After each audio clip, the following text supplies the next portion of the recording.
อย่ามาเปิดนางท้องให้กันเบิ่งนะเฮ้ยมีแต่ว่าเกลือเรื่อยๆข่อยเห็นอยู่แต่วันเก่าย้ายมานี่ ย้ายออกเด้อมันแดดได้บัดนี้เด้อย้ายออกให้มันมันจะเด้อ โอ้อยากนอนนะไปนอนอยู่ในก่อนไปนอนอยู่อู่ไปนางดอยไปไกวๆอยู่อู่เด้ออย่างน้อย หน่อยเฮ็ด แล้ว นิ้ว ก็อย่าได้รถไก่ทางเนาะเพื่อนไก่ทางก็มีรถได้เฮ้ย เจ้าสิว่ารถไฟติ นางดอยนางดอย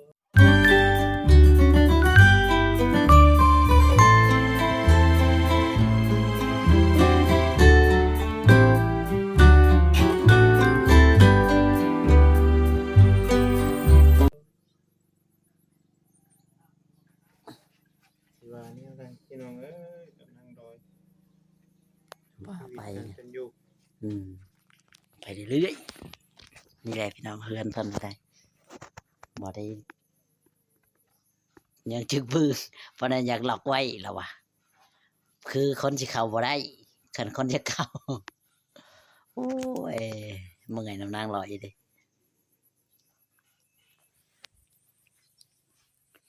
อืม เห็นได้บ่จอย นี่แหละทางเฮือนทางศาลเพิ่นก็ได้ ใช่คลิปนี้เลยไปแล้วบ่จอย โหดดีเฮือนนางลอย ขึ้นมานี่มีสัญญาณบ่คือมีตั้งติ่งกันตังและบัดเข้าไปเบิ่งคือบ่เห็นอีหยัง เฮือนบ่แล้ว อยู่แบบนี้ นอนแบบนี้แล้วว่ะกินแบบนี้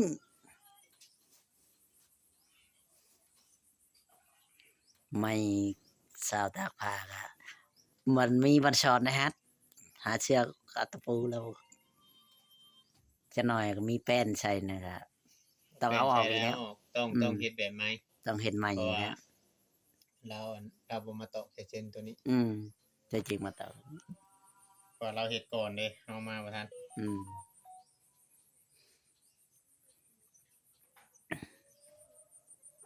เห็นแต่มึงนางลอยอยู่ผูกควยอุกมึงนางร้อยกล้วยลูกกล้วยเต้า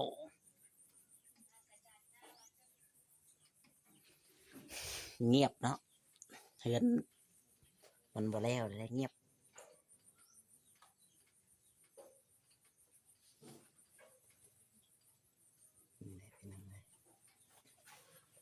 เงียบเฮือนชานบ่แล้วนางลอย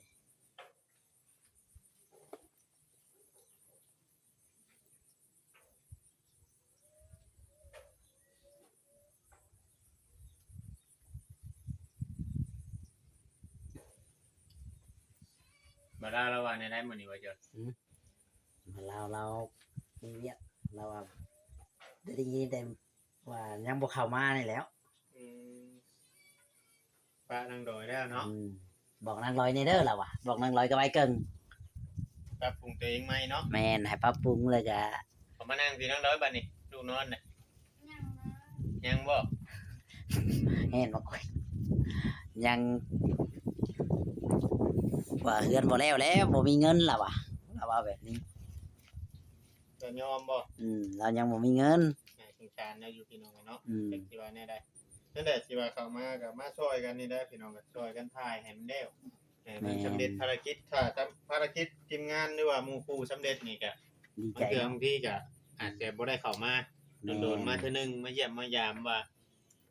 การใช้ชีวิตของทุกคนน่ะสิเป็นแนวใด เนาะ เพราะว่า คือเฮาเห็นนี่ได้งามๆงาม อันนั้นดับบ่มาอีกคนน่ะหุ่งว่า ยังไม่รับ ๆยังบ่ได้รับบ่ใครอยากรับจ้ะเจ้าบ่ นางลอยเถอะอยากรับ แม่นว่านางลอย นอนเร็วพอสินอน อืม ถ้ากินข้าวน้ำพัวสิได้กินอยู่บ่วันนี้ สิได้กินอยู่บ่อิ่มมากล้วยแล้วเจ้าน่ะเบิดหลายหมากเลย อิ่มเกลือแล้วมันบ่ได้อยากเขาตอน บ่อยากได้บ่ อิ่มแล้ว อิ่มแล้วเนาะ โดยซ้ำเขาเด็กกล้วย จำกันกับข้าวบ่ โดย อืม กินกับกล้วยซ้ำกับข้าว กล้วยแล้วอะ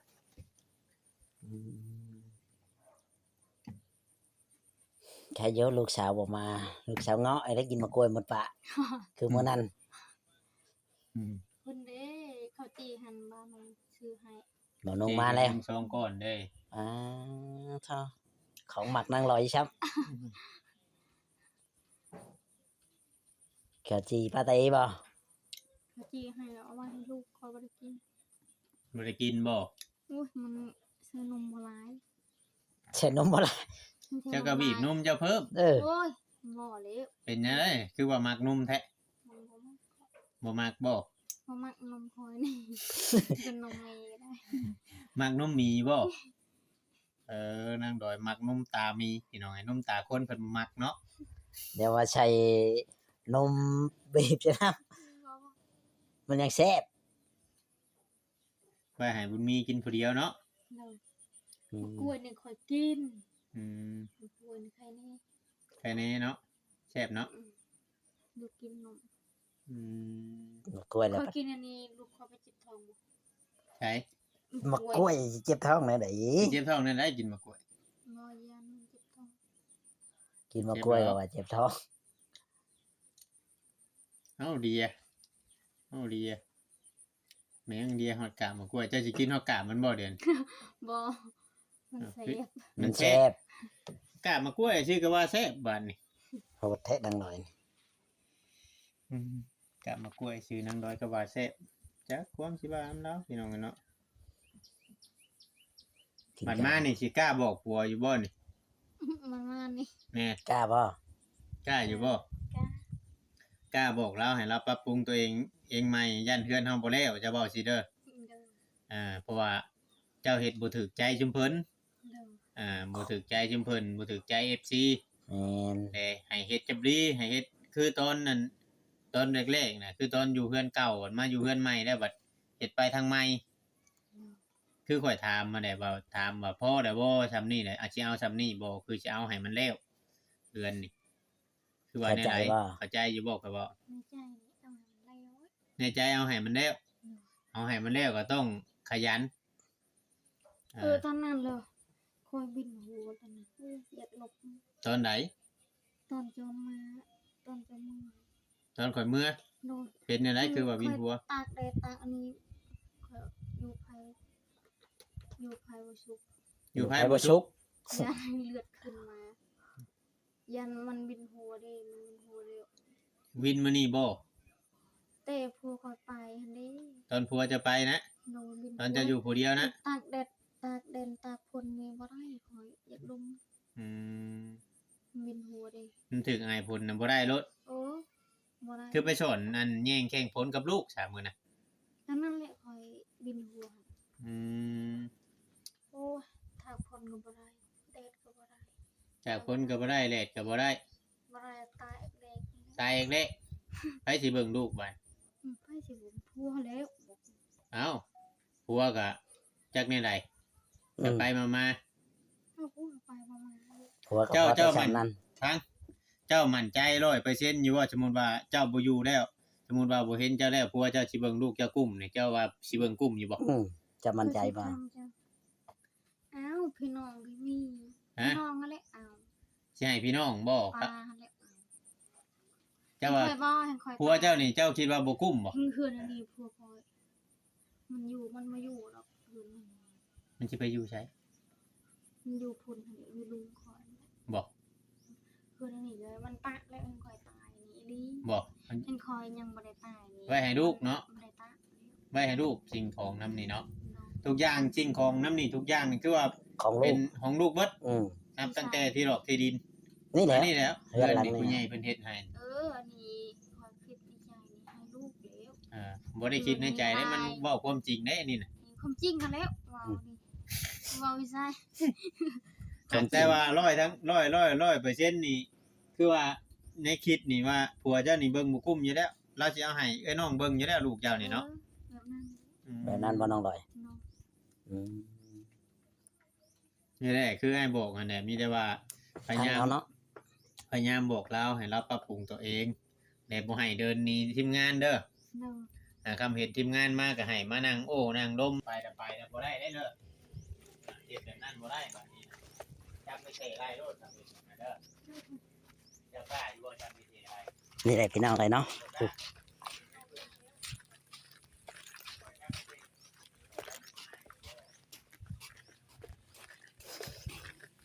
บ่าวคำซื้อน้ำมะพร้าวให้น้อง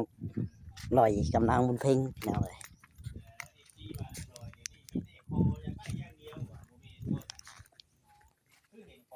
นั่นแล้วคำเจ้าขอคอยบัดนี้เลยแห้ง จะเอาน้ำมะพร้าวมาให้กินหรือบ่กิน สวัสดีบอกจะว่าขอบใจเด้อขอบใจเด้อ เอา ถ้าเพิ่นให้จังเอา ให้ลูกอันหนึ่งเด้อ ต้องกินให้เบิ่งก่อนอันหนึงจังหน่อยเก็บไว้ให้จังหน่อยเจ้าสิเก็บไว้ให้ผัวนะ คอยอีเป็นอะไร บ่สิให้เจ้ากินโดดเดี๋ยว กิ นี้ นแม่คอยบอกเอามาให้ได้เถอะนะ นี่ได้ลูกคนแพงนี่น้ำมะพร้าวแล้วก็นี่พ่อ บอกกินก็กินที่เขาเลี้ยงแล้วนะ อ่ะ ขันเราบอกกิน เดี๋ยวเราก็มาว่าหยอกเรา เบิ่งเอาแกะเป็นอยู่บ่นี่เอาจักมื้อแล้วบ่ได้กิน 2 อาทิตย์แล้ว สองอาทิตย์แล้วใช้ข่อยคือเอาเงินให้ไปซื้ออยู่ตอนน่ะชาวพันธุ์ ตรงนั้น ชื่ออันเดียวบ่จ้ะ พวกคอยติดหนี้ใช่ ไปเราไปใช้เงินนี่ค่าผัวหั่น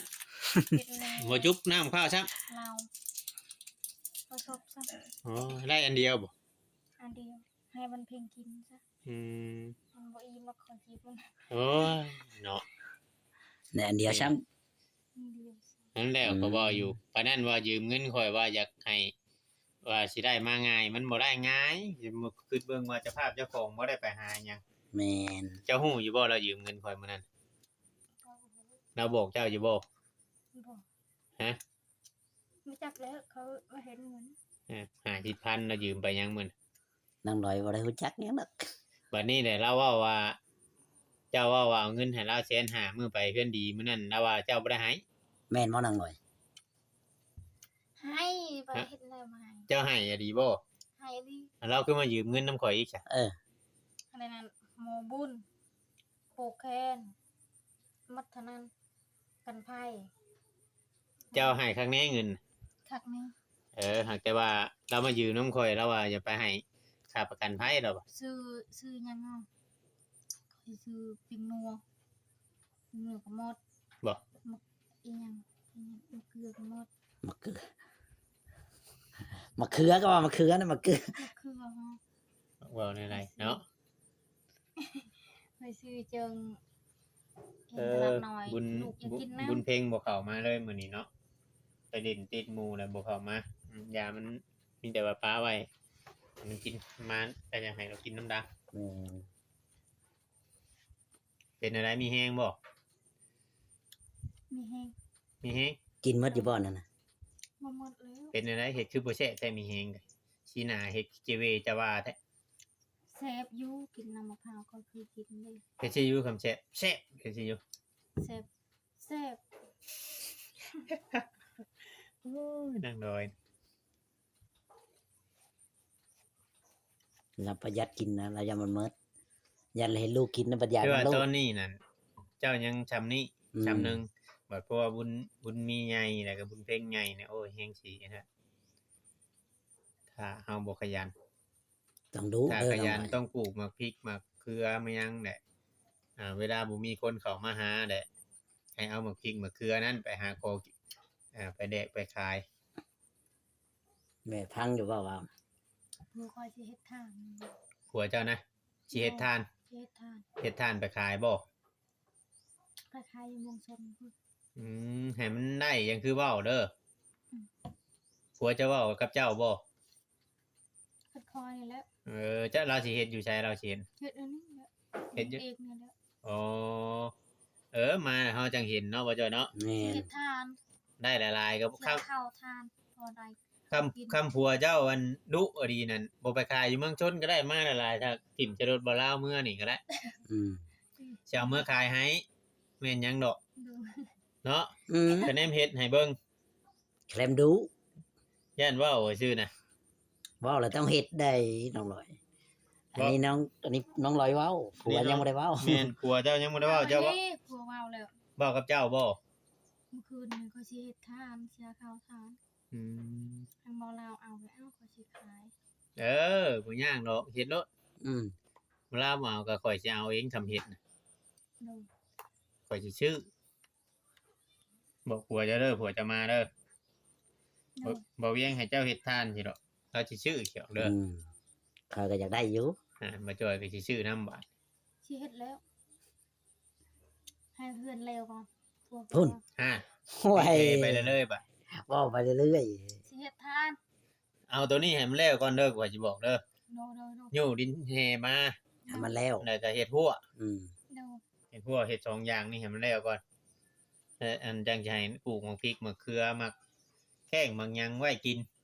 แม่นน่ะแล้ว มันจะบ่ได้ชื่อเขาคนอื่นปลูกหัวสิขอกสิไข่ตะไคร้จังบ่ได้ชื่อคนอื่นคำเจ้าบ่เฮ็ดหยังอยู่ซื่อๆนี่ก็มีแต่สิชื่อคนอื่นแหละบ่มีเด้แบบ แม่นบ่นางลอย พอยังกินน้ำมะพร้าวเร็ว อิ่มเลยบ่ได้ อ้าว กินข้าวเลย อิ่มก็เอาไว้แหละเนาะ เออ ยันท้องแตกบ่ยันท้องแตกบ่ ข้าวเนี่ยบ่กินแล้วเพราะว่ามัน บ่กินบ่มื้อนี้ อืม เจ้าน้อยก็เกิดโรคกระเพาะหาบ่เกิดหรอกมะกล้วยก็เบิดเป็นเครื่องบีเลย บ่แม่นหมดเลยว่าจัก หมดเลย มากล้วยอันใด ยัง คือว่าหมดฉัน เบิดเครื่องบี ยังไง อืม ก็นั่นว่าผัวสิมาง่ายข่อยว่าบ่มีดอก3 โมงแรงปกติ พูดข้าวเดี๋ยวบ่ได้กินเลยค่ะ บ่กินกับผัวเจ้านั่นเราเก่งเราไปหาคอกินโนดอยู่เถียงไผกะ ค่อยสิหาย โอ้ดุนพ่อใหญ่เกิงเลย เจ้ารู้จักเราหน่อยไปแล้ว แม่น เอาแมวมาให้มันกิน